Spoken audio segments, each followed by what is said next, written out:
प्रसाद में मिले हुए तुलसी के पत्ते को वापस गमले में डालने के लिए नहीं दिया गया था। वो तुम्हें ग्रहण करने के लिए दिया गया था।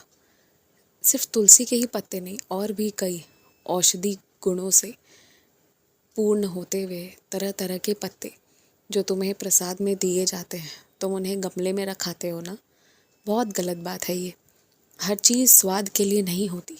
अगर चाहते हो कि भोजन स्वादिष्ट मिलता रहे, स्वाद बनी रहे, तो कभी ऐसी चीज़ें जिसमें अनेकों गुणवत्ता हैं, ये भी खाना पड़ेगा तुम्हें।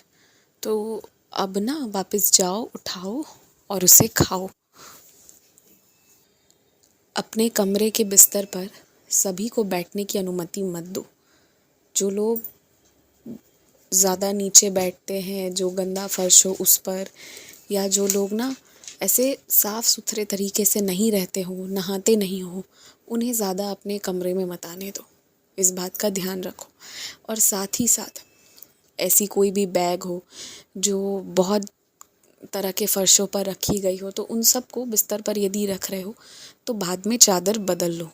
तुम्हें जो कभी कभी खुजली होती है और तरह तरह की तकलीफ़ें होती हैं ना, तो ये जो गंदगी तुम्हारे आसपास आ रही है, इस पर तुम्हें ध्यान नहीं है, इसकी वजह से ये सब हो रहा है। जैसे ही तुम इस पर ध्यान देने लगोगे, तुम ठीक हो जाओगे। और हाँ, तुम्हारे घर पर ना अब कुछ बुरा नहीं होगा। तुम्हें अगर थोड़ा भी डर है तो तुम सबको ऊदी खिलाओ। ऊदी खाने से ना जो भी मतलब तुम्हें डर है, जो भी नुकसान का, तो वो डर भी दूर हो जाएगा। इसलिए ऊदी खाओ और ऊदी सभी को किसी ना किसी रूप में प्रयोग करवाओ। छोटे बच्चे के लिए सिर्फ रंग बिरंगे या तरह तरह के खिलौने मत ले जाओ। गलत है ये। बच्चों को वो खिलौने दिलाओ जिससे कभी भी उनको हानि ना हो। कोई ऐसी चीज़ ना हो जो वो खा ले और उनके गले में अटक जाए, या कोई ऐसी चीज़ ना हो जिससे खेलने के दरमियान उन्हें चोट लग जाए। ये सब का ध्यान खिलौने भेंट करते वक्त ही तुम्हें देना है।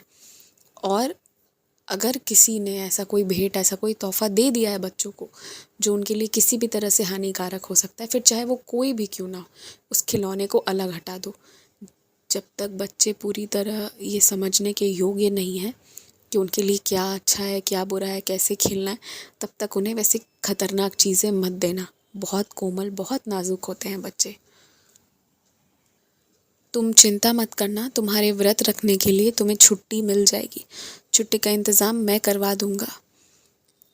थोड़ी देर के लिए या आधे दिन की छुट्टी तो ज़रूर ही मिल जाएगी, ताकि तुम अपने पूजा पाठ भी पूरे कर सको।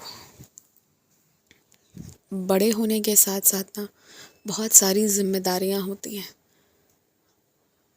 तो वो ना बाकी लोग नहीं समझ सकते हैं। मतलब तुम जहाँ पर हो, जैसे भाई बहनों में बड़े हो या भाभीयों में सबसे बड़ी हो, जो भी है, जहाँ कोई एक बड़ा होता है ना, उसकी दायित्व, उसकी जिम्मेदारी, उसकी जवाबदेही बहुत अलग होती है।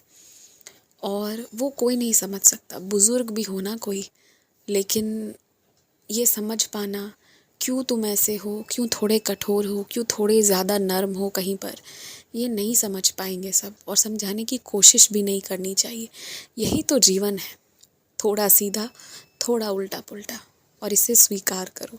किसी दिन थोड़ा बिखरता है, बाकी दिन संवर जाता है, तो ये जीवन ऐसे ही चलेगा। हर चीज़ समझाने की आवश्यकता नहीं है। पर हाँ, तुम जहाँ हो और तुम जो कर सकते हो वो तुम सबसे अच्छा कर रहे हो। मुझे शिकायत नहीं है तुमसे, बल्कि मैं खुश हूँ कि तुम बहुत लोगों का मार्गदर्शन कर देते हो। तो ऐसे ही रहो, खुश रहो।